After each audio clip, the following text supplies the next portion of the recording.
Hey folks, we're back with yet another fantastic case for FMWC UK, and we have with us not one but two case authors this time. We have Harry Gross and Diarmuid Early, who are the authors of All's Well That Ends Excel, the best Shakespeare case I have tried this year. Um, is that specific enough? No. I think it's a fair description. Yeah. Here we go. And then also with us is Jack Kennedy, head honcho of FMWC UK. Is that your official title now? Yeah. I like to go for superhero. There we go. Superhero of FMWC UK. Yeah. And I am Elliott Paterson, as it says right here, wherever it is. Today we're going to be talking about the case All's Well That Ends Excel, which came out just a few days ago. A fantastic case, a really fun case. What was the inspiration behind this one? Well, I don't know if we're supposed to say this, but the inspiration behind this was that there was a different case that Harry was working on that I don't think I'm giving away too much when I say a Harry case turned out to be too hard. And therefore was decided not to be released immediately. This was to be fair, we were all of us were super excited about the potential of releasing this case. That It's a very we cool almost considered that maybe this should actually be one of our finals cases, because it was very much a finals case on difficulty level. So anyway, I was texting with Harry. Harry was sad that his case was not being used because it's a very cool case. And we said, well, why don't we make a new case? That kicked off, I guess, approximately 48 hours of very rapid back and forth that turned into All's Well That Ends Excel. How was that for you, Harry? It was a bit hectic, really. I didn't for a moment consider gutting the previous case, mostly because it was already the easiest case I could think of, and I couldn't think of a way to cut it down. Gotta collaborate with somebody less intelligent. So I thought, who do I know who's not very good at Excel? And I started messaging Dim. I mean, as everyone will know if they have watched our walkthrough this case already, it is a well-known fact in the Excel circles that Dim's skills are a subset of my own, and therefore also a subset of Harry's. So, I mean, I will say, you know, you never want to be too fond of your own work, but I do think, if nothing else, we have definitely succeeded in writing a case that is much easier than someone would expect if all they knew about it was that it was written by me and Harry. and still not easy by any stretch of the imagination. Well, that's not what I said. Shall we open up and have a look at that case? Let's start with the fact that you've both decided that you want my hair. Is that, This one was Dim's idea, but I really like it. I think this is fantastic. I love that you can move the hair. It's the high-tech bits we've got here, the hair that really make that is the only level that I can engage with graphics on, is the most bootleg possible. And Dim pointed out earlier that he was in the cosplay of this Dim Early playwright character that we've come up with for this case now with his headphones. So yeah, very pleased to see that today. I see that we've all joined the cosplay of it. There we go. So what gave you the idea for a Shakespeare case, All's Well That Ends Excel? Well, I wanted to lay out a case that read a bit like a play. Right, so you could mess around with the introduction, which is usually quite standard and boring. You can put a kind of a personal twist on it. So I think we have this pre-show section here. We have a kind of intermission section a bit further down and an ending. And kind of typically you would see levels in cases, whereas in this one you have, I think we've called them scenes and on-stage dares. Yeah, that did throw me. I do like what I'm used to, and that did throw me a little bit. I was worried where it might go. Just found the messages where it originated. I just have a message from Harry saying, "I have an idea," and then the next one says, "I see a beautiful red curtain. The presentation, a play, and the levels are the elements of the production. The play's the thing. So I did go looking for a beautiful red curtain, but they weren't royalty free, so we had to have a beautiful gold curtain instead. But you did make good use of that gold curtain, because I did spot it was the same curtain used here on one of our extra tabs. So we'll come back to that tab in a moment. So a comedy of errors, is that how it felt writing this case? I'm shocked that you would suggest that. There were no errors. I think what happened with this was that originally I envisioned this as different elements of the production would be levels. So you'd have a props level and like a hiring actors level, whereas I didn't communicate that very well to Dim. And I think you had the idea that different scenes would be levels. So to kind of, to glue that up a bit, I separated into 2 acts. And the idea is this first one is about the kind of setting stuff up for the play. And the second one is while the play is actually happening. Fantastic. And Jack, what did you think of our casting card here?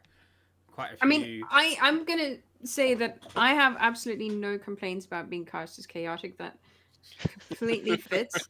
And I'm largely in agreement with most of the analysis that you've done on people. Elliott was a bit kind of not too impressed with being considered ordered. I don't think I'm not impressed. It's just pleasantly surprised that I gave. I would suggest that maybe I'd be more annoyed as Elliott if that was actually my vocal range, because I believe we've all at some point heard you sing. Actually, did you guys hear him sing in London? That was impressive. I didn't know. I didn't hear Elliott say. I would add that the kilohertz range here is about 1,000 times lower than people actually talk at. That's what you think, Harry. I've got the lowest voice in the whole of the UK. I don't. Well, my range is just a narrow subset of yours, Elliott. So. Is that to say that your voice is always monotone and changing at all points in time? See, I hadn't read any shade into that, but now you mention it. I randomly generated these frequencies, so you've got nothing to worry about. I mean, a couple of things that we'll point out here. So obviously Shakespeare is known for his literary works, and certainly in some of the levels we've tried to kind of write in that style, either just by taking quotes like this, and maybe twisting them a little bit. Like, for instance, Jack's one there, a robot. I think the original context of this is quite different in that I think there's like supposed to be a king wandering around a battleground, and all of his friends are dead. Find my robot hat? No, I can't find it. And he's looking for a horse to take him home. Oh,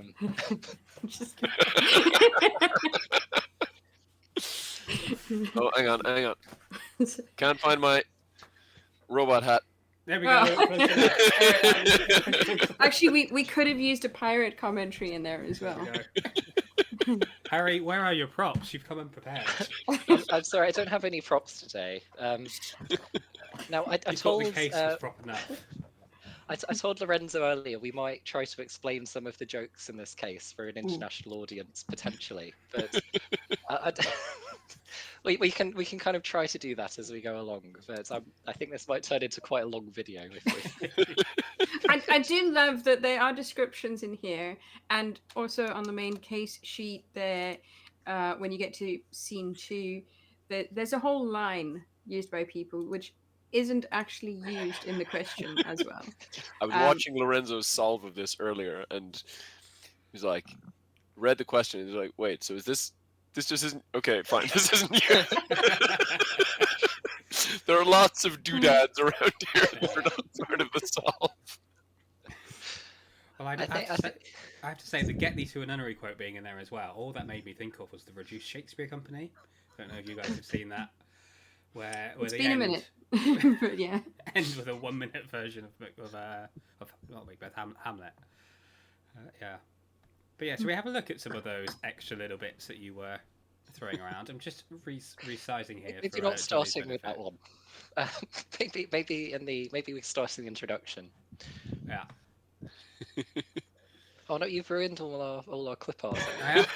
I have ruined all your clip art. You'll be happy to know that it's for the wider viewing audience's pleasure. So William Shakespeare, yeah. Yeah. Do you want to read the whole thing out? Do you want one of I think people read have the whole already thing heard out? me read it out on the solve. So, Jack, do you want the honours? Let's go. William To Shakespeare's channel your inner Woolful. Shakespeare. What? I've got it right here. Right. William Shakespeare's Woolful has bequeathed on his head a state of victimhood. God grant a heedy baroness, not advance. Baroness, not advance. As his esquire, thee will go thither and attempt to salvage his love's labours, which are presumably lost. A tall order, the play is imminent, and the queen comes thusly. Time may not be squandered, on with the show. Ooh. And now Elliott will sing it to the theme of Pink Panther. I don't know if you know, Dim, but I was pointing out to, was it just you, Jack, or was it the whole group? I think it might have been in the group. That yeah, you can sing because of the iambic pentameter, which we'll see more about in a moment. You can sing Shakespeare to the Pink Panther theme. Well, I saw you attempting that in your solve video. Oh, did I do it in a solo video? There we go. I think you were doing it subconsciously in your soul video because as you were going along, you were subconsciously humming. Cool. So before we translate that introduction, Yeah. I should say should like put a comment here on the nature of innuendo. So, Remember, this is a family channel, Harry. yeah, that's why I'm putting this comment here. I just want to make very clear there's absolutely no innuendos in this case at all, and that anybody who sees any in here is misreading it, and it's their own dirty minds that they can blame for it. Okay. Well, I'm convinced. It's okay, because this is, as we know, primarily for a British audience, so there'll be none of that sort of stuff. Thank you very much. Right, so what that actually means. So the idea here is Shakespeare, or not Shakespeare, apologies, Shakespeare, Yeah. much like Humpty Dumpty, has fallen off a wall, and that has bequeathed on his head. It's given his head an injury, basically. So he's whacked his head, and we're saying, God grant a heady baroness, not advance. That means let's hope he doesn't go bald. And Shakespeare is famously bald as a playwright for anybody who doesn't know. And then the idea is you're basically his assistant, and you're trying to save the play while he's recovering. And the queen is going to come, and she's not going to be happy if Shakespeare's play doesn't go as she wants.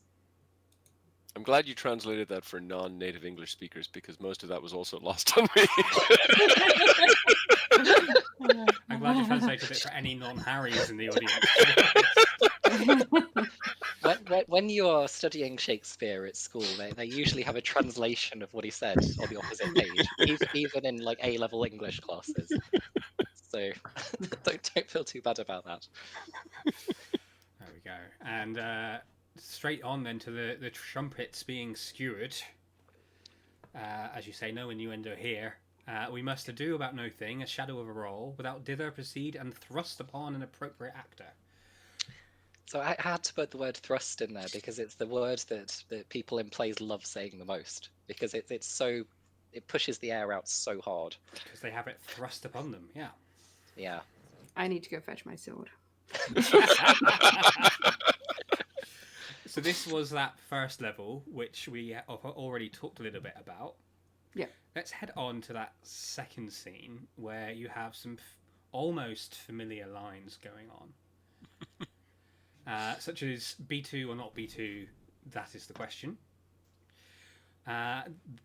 Thought costs one Microsoft Office subscription.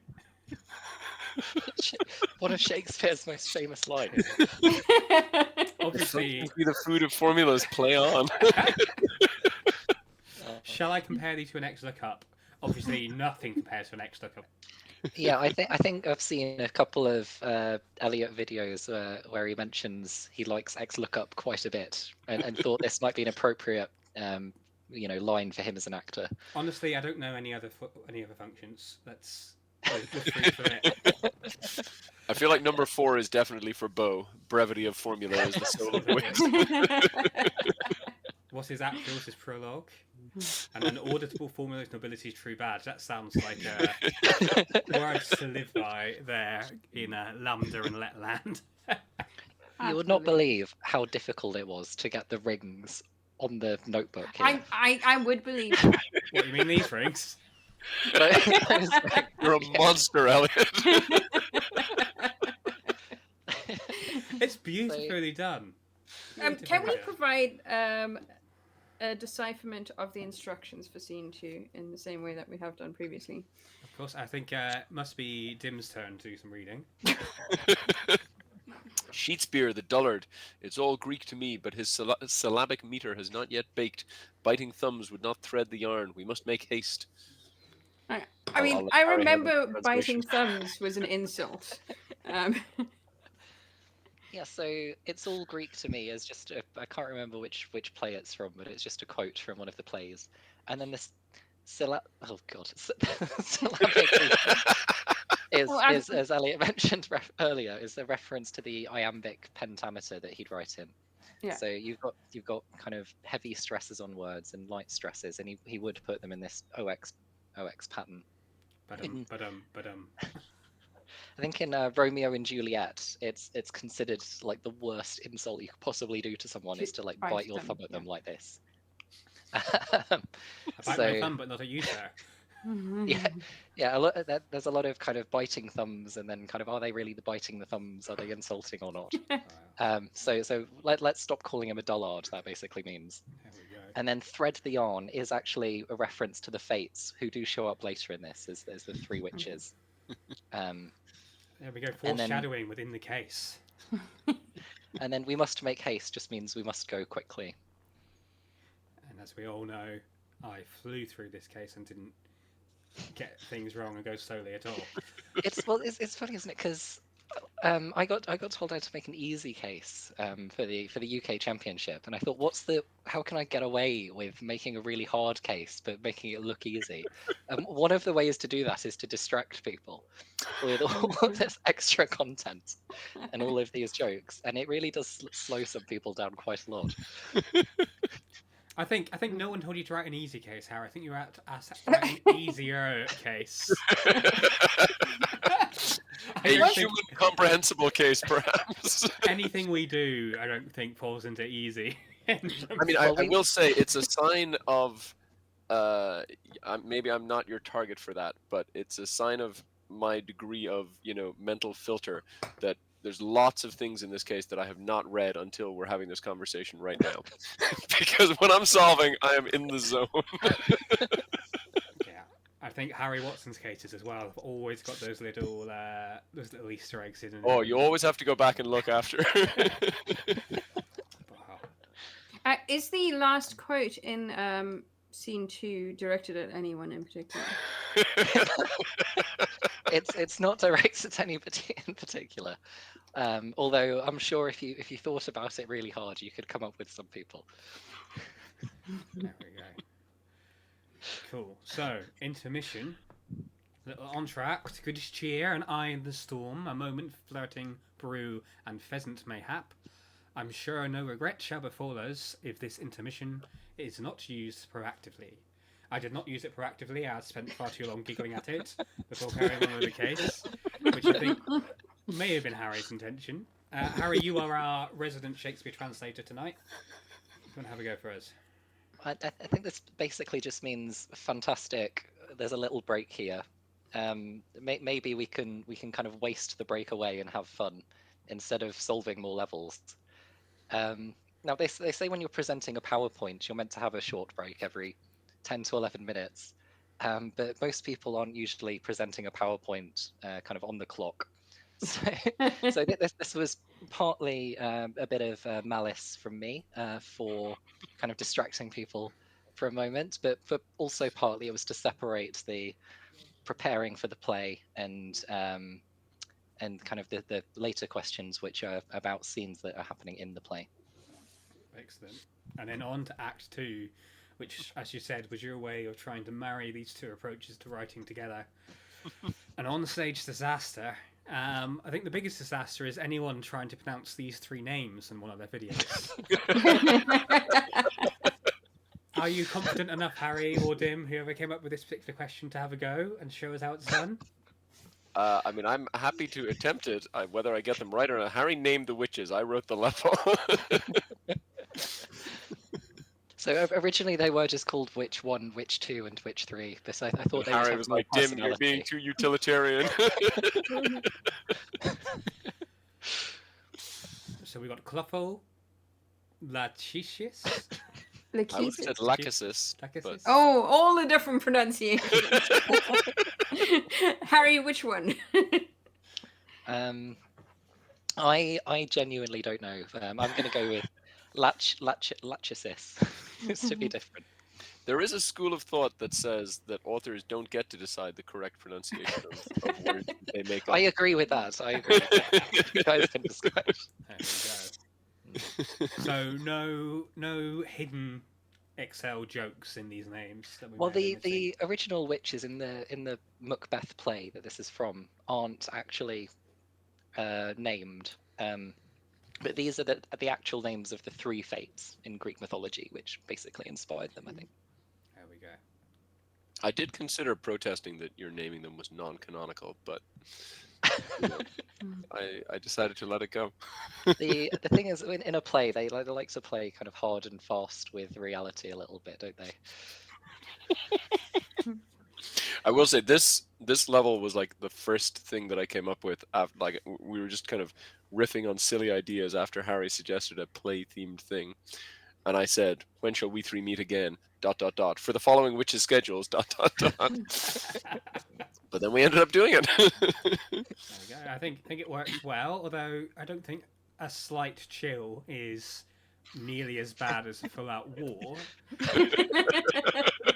But maybe more hard. I mean, this is clearly not set in Britain if rain only occurs once every 4 years. This is in hours, right? There will change the question. Also don't understand how thunder happens every other year without lightning. Just a big booming voice, Harry. It's almost like we just make up nonsense and then try to make it look like there's a narrative arc going through. I was quite happy with using the glow effect on shapes for this image here, which I'm not sure anybody has ever used before for anything. I assumed it was a stock photo, I've Harry. used It it. looked so realistic. I'm pretty sure the outline of Evil Dim in the Titan video was glow effect. Red evil glow. Oh, we go. Speaking of nonsense, your words, Harry. Your words, Harry. More of your words, or are these Dims this time? Fur, our scripting tardiness and strong brew has evoked an amnesia mania. Not talking about cups of tea there, is it? It could be cups of tea. So this is basically saying during the intermission, you know, we kind of wasted the time. We didn't learn our scripts properly. You mean we didn't use it proactively? Exactly, we didn't use it proactively, and But so we're now sure no regret will follow from that. exactly. So now we're kind of panicking and being forgetful, and we've forgotten what line comes next. There we go. This was quite a nice one in terms of getting people to use that LCM function, which I didn't even know existed. So I was like, I wonder if it is in there. Saw it was. But I also went down the sequence approach. Was that where you initially were thinking? Or did you have some other number-based solution, Dim? So I was thinking LCM from the start, but you may have noticed if you, depending on what sequence approach you took, I deliberately had the last one require 1001, just in case anyone was like, "I'll put in 1000. That's a big enough number for anything." But there are ways to do it without LCM. The hard mode version of this puzzle is, instead of saying all the witches are here right now, you say, how recently each witch was here, and you have to, figure out when they'll all be back at the same time, which LCM will not save you there. But again, we're going for a more approachable case this time, so we didn't do that.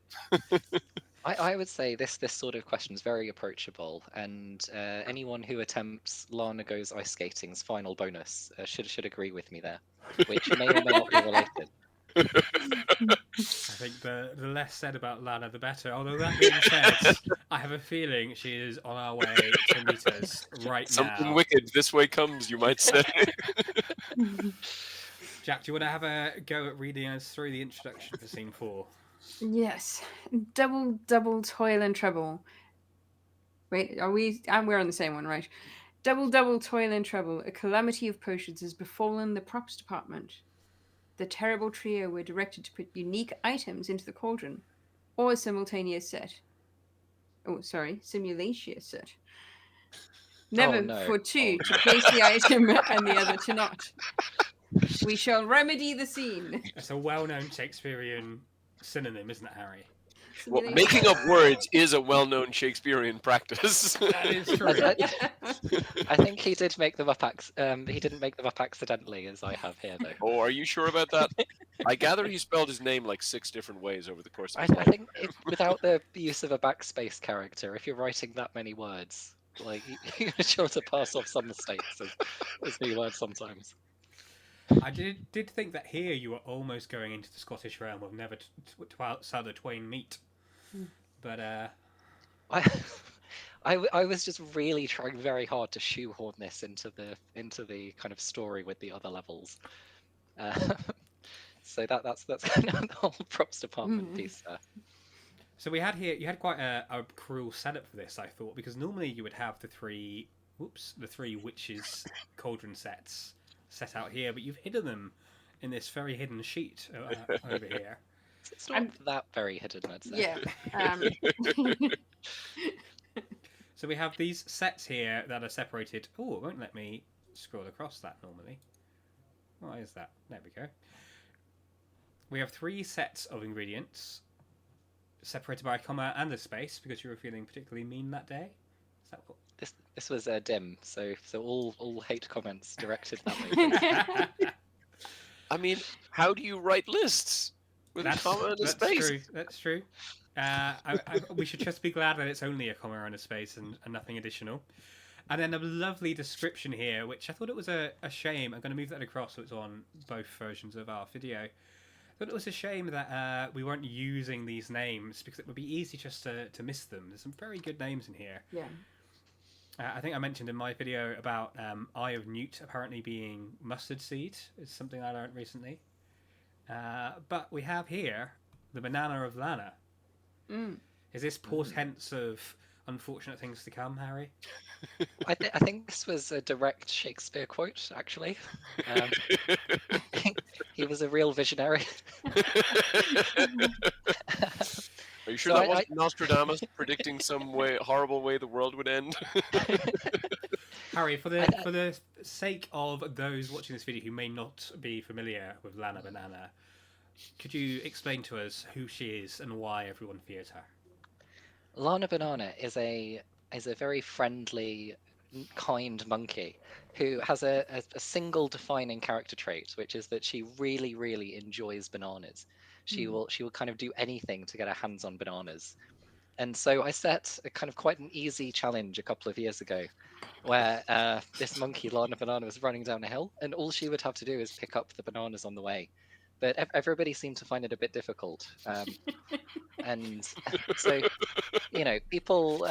people kind of, she gained a little bit of notoriety there. And then at the last World Championships, there are a couple of cases that I wrote, which to be honest, I didn't realize that the team considered them finished at this point.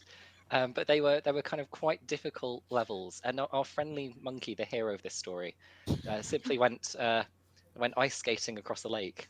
How difficult can that be? It's all straight lines, right?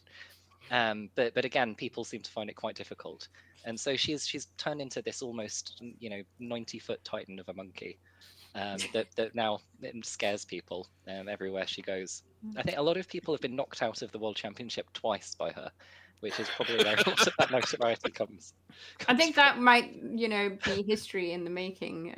Just the fact that it was Lana specifically. I did actually, the day after that semi-final or round of 64, whatever we had on day one in Vegas, or day two in Vegas, I had my Lana Banana shirt with me, and it was packed in order of when I was going to wear it. And the very next morning, I was planning to wear that shirt.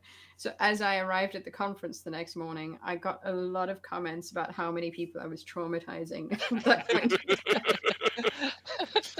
And rightly so. It's a great design of a t-shirt. Right, just pause for 2 seconds, guys. I'm just going to check that Google Meet thing. Cool, we've got 8 minutes on that call. That should be okay. Cool, right, carrying on then. Wrap it up. Carrying on then, scene 5, the final battle. Here we have yet another additional tab where you are hiding, I was about to say prisoners, but you're hiding warriors in Burnham Forest till Burnham Forest to Dunsany come, or whatever the real quote may be. Harry, do you want to give this one a read for us? The final battle is approaching. With gripped breath, you and crew observe from the stands. Oh Lord, an overzealous fan near is too forthcoming on the intricacies of medieval warfare, and starts asking you about scout formations in the current scene. What the dither was going on in the play? And would you like Dim to voice? I don't know who is that. The narrator character, I think, possibly. That's Macbeth that says, "I will not be afraid of death and pain till Burnham Forest come to Dunsinane." There we go. I thought you were going to keep going there, Dim. I can if you want, but it's like this. That was the end of the Shakespeare. First line is the quote from the Shakespeare, and the rest is explaining the case. So make of that what you will. I did. They're completely indistinguishable. The writing is that good. To be fair, my solve methodology is how do I get from the location to the point value? So how do I get from L24 to 20? And from there on, I kind of like go back and read stuff. Which is why I don't usually succeed very well in these. Very good at speedruns, though. Yeah. I've had time to read by then. So Jack, so talk me through. So you went straight for L24. And then worked out how... I went straight for L24, went, what? And then went, oh, okay, right, I got you. I do like that you've included the lookup table right next to it. That was nice. And having the little clan symbol has made me happier until I realised that I actually had to do some Excel work. Wait, what are we in this for, Elliot? Remind me again. To have fun and catch silly references. That's why we do this. This font choice was... I mean, I'm glad that Excel can read it. Yes. That's true. We don't have to read it. Excel does. I think that was the point where my eyes started fully watering from the font. Yeah. Well, if you look in the font manager while you're on that cell, you'll see it says Old English text. And like, what more do you want? Thematic. Obviously, I wanted to say ye olde English text. So this one, quite a nice little final one. It's just getting people used to doing that pictorial map-based approach. A nice way in, although you didn't provide numbers and letters, so I did actually have to think about how to do this. I went with indirect in the end. Is there a better way than indirect for this? I mean, not without a bunch of other like I have lambdas for this, so I did it without indirect. But if I didn't, I would do indirect. I think even if there were like row and column labels, I would still do indirect.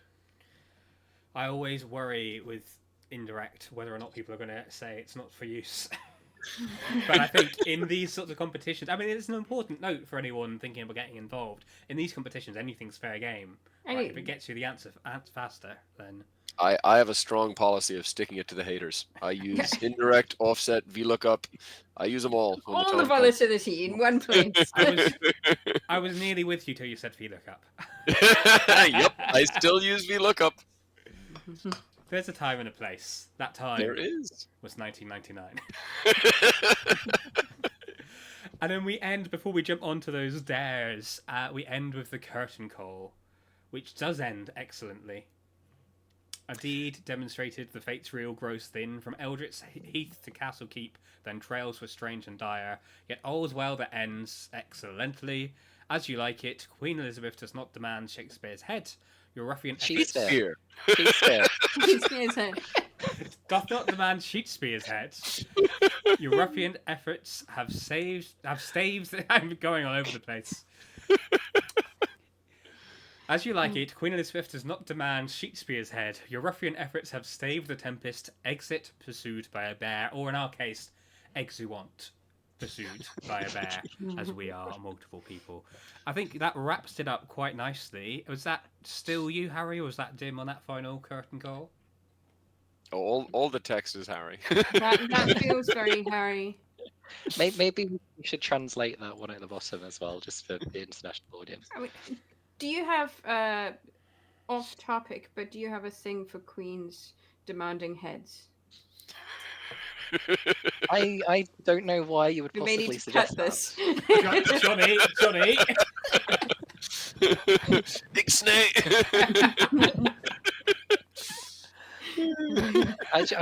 I just respect a strong woman. That's all.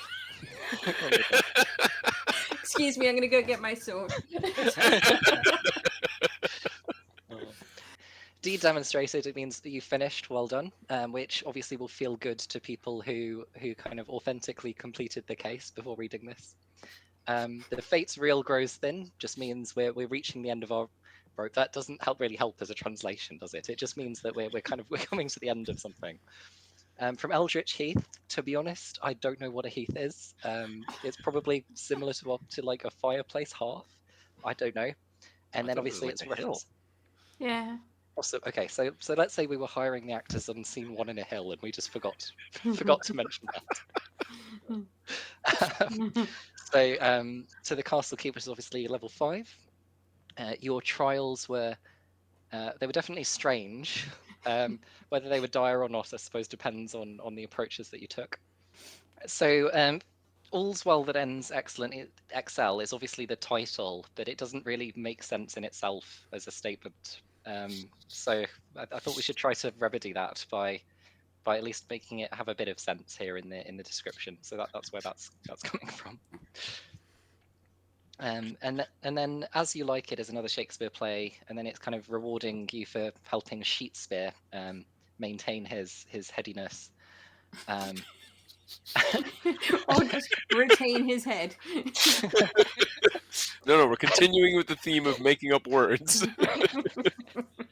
And then your ruffian efforts, I think it means like your quite brawlery, like down to earth efforts, and then have staved the tempest. So that could mean has stopped the storm. So which basically means there's several levels of translation going on here, but it basically means the chaos has been prevented, and the tempest is another Shakespeare play.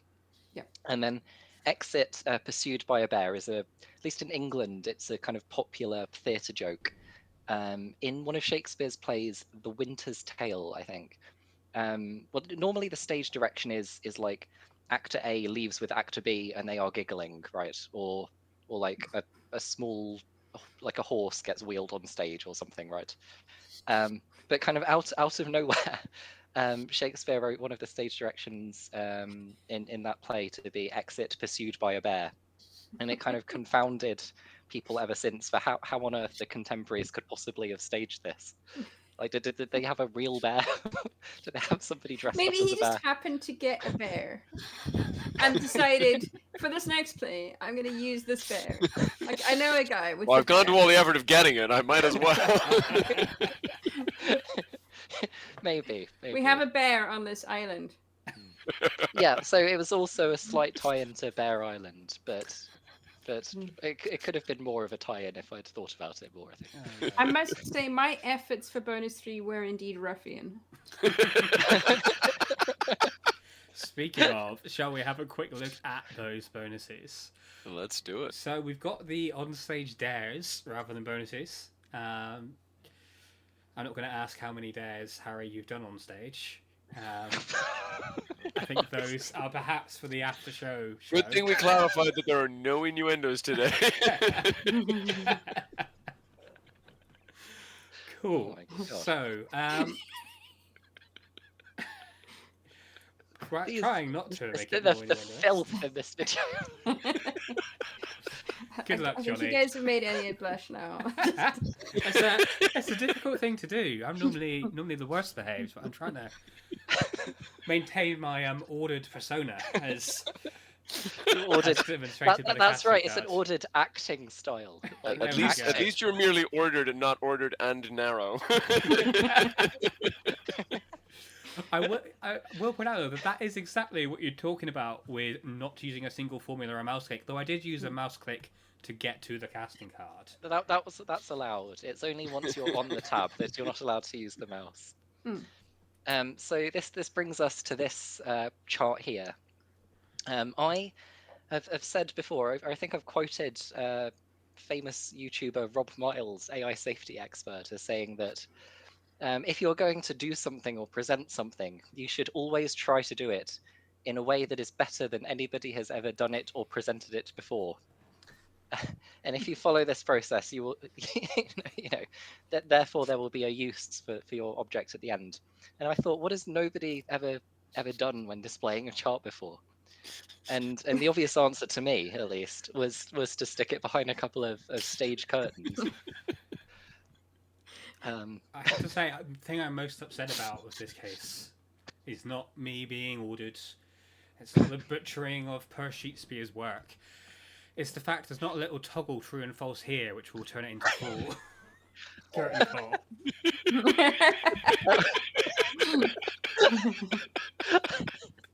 That's an A missed absolutely opportunity. excellent idea. If only we hadn't released it already. I think we need Elliott to write a case and to strive to have such a similar thing almost on every single question, like some kind of outrageous idea. I mean, you then would obviously have to take it to the next stage and get into, flipbook animation style. If you click it on and on. Control page down really fast. It's just bad apple the whole way down.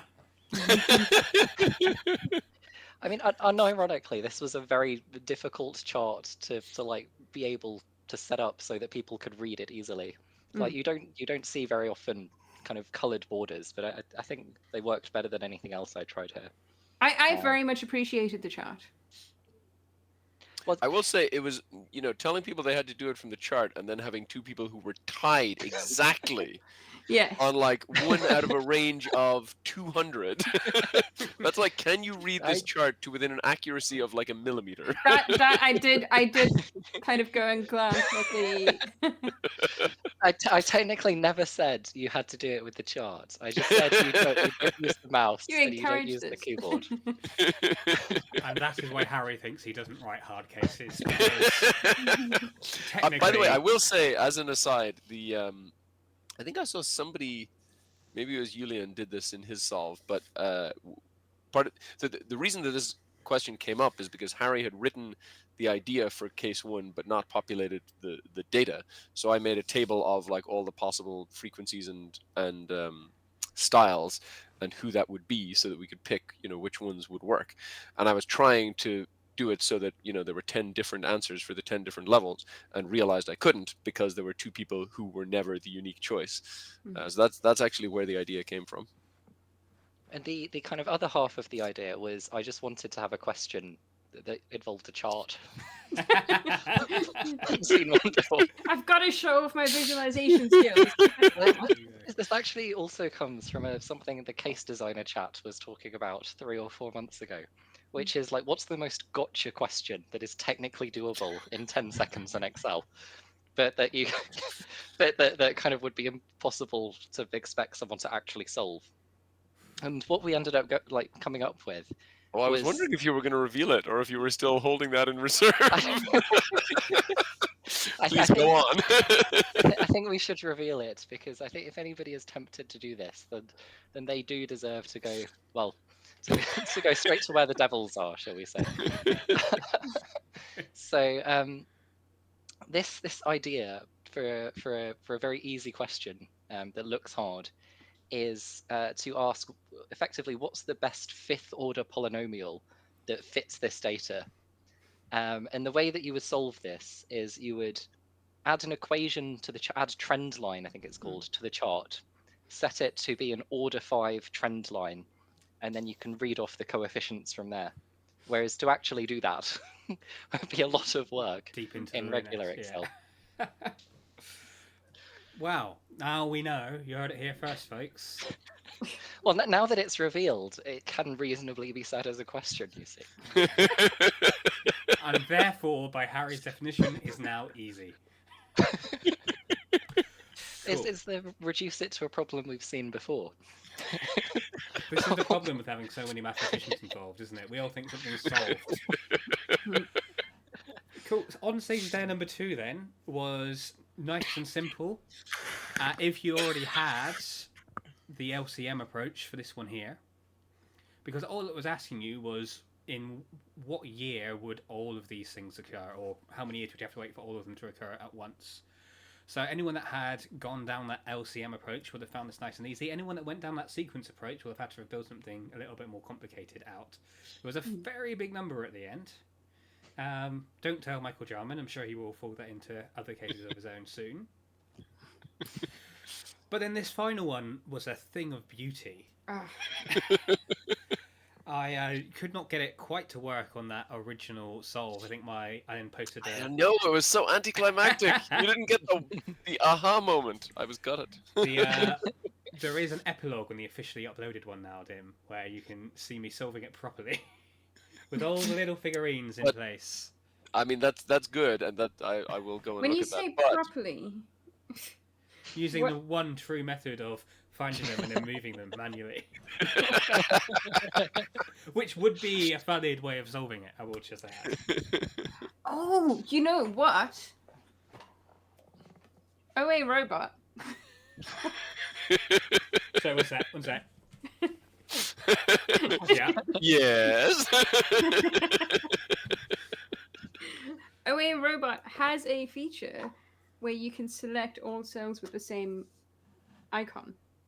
So you could just select all the little dudes that were, archers, and then move them up X spaces. And then you select all the ones that were...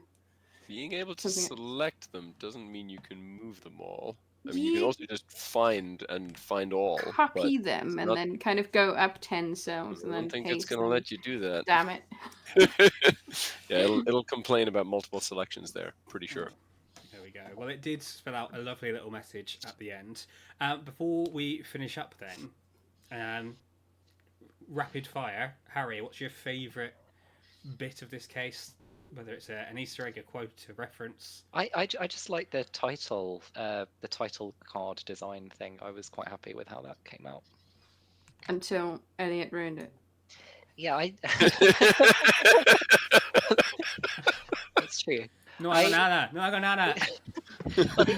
So I don't know how many people who are watching this have seen a theatre production, but they can throw an absurd amount of glitter and confetti and other rubbish on stage at the beginning and at the end. I'm clearly going to the wrong theatre shows.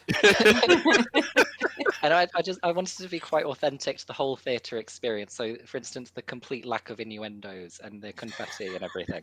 I wanted it to really feel like a theatre case. I think you've achieved that well with your little jokes and intermissions and whatever else. Dim, favourite bit of the case for you? I think that last dare/bonus is my favorite. Oh, the this bonus. was like inspired by a sort of real life piece of art where they had split, I think it was a horse, into many different layers and put them up, I don't know, 10 feet apart along a highway. and so you just see this like bizarre abstract blob until you're exactly the right distance away, and then it all lines up, and you go, ooh. This isn't the corpse of a horse, is it? No. Oh, nice arm. With all the talk of like blood and bears mauling people and things, I immediately had the like grim gothic image in my head. That like you were a big fan of like of taxidermied horses. Oh or dear. something. No. Sorry. No, not This really, is no. to be clear. This is like a painted horse or something. It was a sculpture. Model, 3D model. And I've got you, Dim. It's in different sections, so if you drive along, they come into alignment. Okay. Yeah. Yes, I mean, if you sliced up an actual horse, you wouldn't be able to see through one layer to the. It doesn't make any sense, Harry. I think I don't really want to talk about this, but I think there is there is like a cow cut in half in like a sculpture gallery, and it's frozen in it's like in a block of in resin or formaldehyde, ice or something. Yeah. Yeah, that's kind of weird, and definitely not at all what I was What you're talking going for. I will say, having a go at moving these different fighters up towards the castle did make me think of the board game Castle Panic, and that was a real highlight for me. I don't know if any of you have ever played that game, but each round, all the enemies move one step closer in towards the castle. Jack, favourite bit of the case? I mean, it probably has to be bonus 3. And I'm still keen to see an elegant solution. Yeah. But it is very satisfying when you do come up with a solution, to be able to see that solve and then kind of go, yes. That for me as a solver was a very satisfying solve. I was really pleased when I went back to it the second time with the little solution I had. It's not a nice solution by any means, but I think I use a map to compare things and a filter and all sorts of things going on. Certainly not a nice formation approach, but we do have to have some stuff in here which isn't easy to do. Not that I would say any of it's easy, but Harry would, because we do have some very good players that are going to be taking part in this competition. We do, yeah. For me, it has to be a toss-up between shall I compare thee to an XLOOKUP and the fact that I am now known to the world to be an ordered person. So I'm going to take that as a win. Excellent. Well, thank you all for joining us. That was a lot of fun going through that case. I hope if you're watching this, if you've not had a go at this case already, cat's out of the bag now. You know what it's about, but go have a go anyway. You can grab it for free over at FMWC UK. Jack, Harry, do you want to say a little bit about FMWC UK before we sign off? I will say one thing, which is that there were some elements of the workbook that we haven't covered, which might give you a little hint about what might be coming up this year. But that's all I'll say about that. Portents galore. Yeah. We are gradually through the year putting in Easter eggs for future what might happen coming up. So you never know, if you dig deep enough, you might find something. What I will say, FMWC UK, I think I've been looking forward for years to meeting more people locally that are as geeky as I am about spreadsheets. And it turns out there's a lot of you that are even more geeky than me about spreadsheets. So I'm quite comfortable knowing that you exist, but it's great to have some people locally, and being able to meet them in person when we come to the finals is just going to be a fantastic day.